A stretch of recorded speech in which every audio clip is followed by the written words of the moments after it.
చిత్తూరు జిల్లా కోర్టులో మళ్లీ బాంబు బెదిరింపు మెయిల్ వచ్చి పోలీసులు అప్రమత్తమయ్యారు. బెదిరింపు మెయిల్ కనిమేలి tevidia@gmail.com పేరుతో పంపబడింది. మెయిల్లో చిత్తూరు కోర్టులో 14వ సైన్ చేసిన బాంబులు ఉంచినట్లుగా కోర్టు ఏవోలకు తెలియజేయడం జరిగింది. పోలీసులు కోర్టు పరిసరాలను తనిఖీలు చేస్తున్నారు, కానీ ప్రాథమిక తనిఖీల్లో ఏ బాంబు గుర్తించడం లేదు అని Chittoor 1 town CI police station Mahesh మీడియాకు తెలిపారు. ఈ ఘటనతో కోర్టు సిబ్బంది, పోలీసు అధికారులు అప్రమత్తంగా వ్యవహరిస్తున్నారు. ఈ సెకండ్ బెదిరింపు మెయిల్ సభ్యులు కోర్టు సిబ్బందిని అప్రమత్తం చేసిన సంఘటనగా నిలిచింది.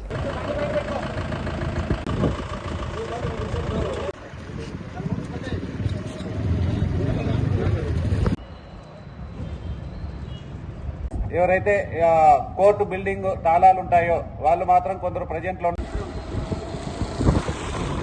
3 గేట్లు ఉన్నాయి. 3 గేట్ల నుంచి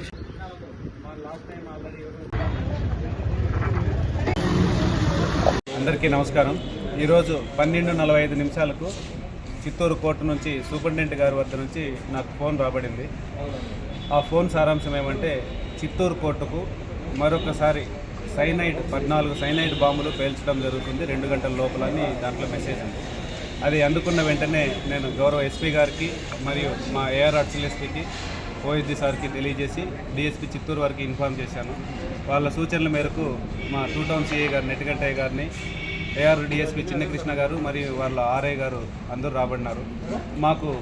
మేము వచ్చిన మా సిబ్బందికి, బీడీ టీం సిబ్బందికి, డాగ్ స్క్వాడ్ సిబ్బందికి ఇక్కడున్న కోర్టు ఏఓ గారు మరియు వారి సూపరింటెండెంట్లు వాళ్ళందరూ కూడా సహకరించి కోర్టులో ఉన్న సిబ్బందిని, క్లయింట్లను మరియు అడ్వకేట్లను ముందుగా కింది దింపేశాం. దానికి బార్ అసోసియేషన్ వాళ్ళు సురేష్ రెడ్డి మరియు వాళ్ళ టీం కూడా మాకు సహకరించారు. అందరినీ రిక్వెస్ట్ చేసి వాళ్ళందరూ వెళ్ళిపోయిన తర్వాత మేము 3 టీములుగా ఏర్పరిచి బిల్డింగ్ మొత్తం కూడా జాగ్రత్తగా తనిఖీ చేయడం జరిగింది. ఈ తనిఖీలో మాకు ఎటువంటి అన్వాంటెడ్ కానీ లేదంటే బాంబుకు సంబంధించిన మెటీరియల్ కానీ లభించలేదు. ఈ విషయాన్ని గౌరవ జడ్జి గారికి మరియు ఎస్పీ గారికి కూడా తెలియజేశాము. ఇది ఆకతాయిల పైన లేకపోతే నిజంగా జరిగిందా అనే దానిపైన ఇన్వెస్టిగేషన్ జరగాల్సింది.